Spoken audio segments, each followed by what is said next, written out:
Hi everyone. তো এই সকাল সকাল উঠে দেখছি উঠানে জলের জ্বালানো হয়ে আছে। এ তো কিচ্ছুই না, অন্যদিকে তো আরও জলের অবস্থা খুবই খারাপ হয়ে আছে। আশা করছি জলদি জল টল কমে যাক আর কি। এদিকে যে আমি অফিসের জন্য বানিয়ে নিচ্ছি মেকরনি, নিয়ে যাবো লাঞ্চে। আর এদিকে ডালিয়া বয়েল খেয়ে নেবো। তো ঘর থেকে বলছিল যেতে না আজকে জলের জন্য, বাট অফিস মিস করার তো কোনো চান্সই নেই না, অফিস তো যেতেই হবে। রিক্সা করে যাক পেয়ে এরকম তো হয় না কয়েক বছরে রিক্সাটা পেয়ে গেছি।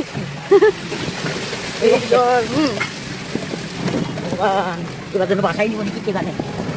এইটুকু জায়গায় মেয়ে তারপরে জল আমাকে দিকে এক জল কম। তো দিদাও আমার সাথে যাচ্ছে। অ্যাকচুয়ালি রিক্সা ছিল না, তো আমি বলছি দিদা চলো, তাহলে তুমি তো সেম জায়গাতেই যাবে, তো আমার সাথেই চলো। বেশি বেশি লাগে এই যে ওটি দিদা সিঙ্গারা পাঠিয়েছে, আর আমি অফিস থেকে আসার সময় নিয়ে এসেছি একটা ব্রাউন ব্রেড, পিনাট বাটার দিয়ে খেয়ে নেবো। তো মা বলেছে একটাই খাবে। তো চলো আজকের জন্য ব্লগটা এখানে এন্ড করছি, বাই।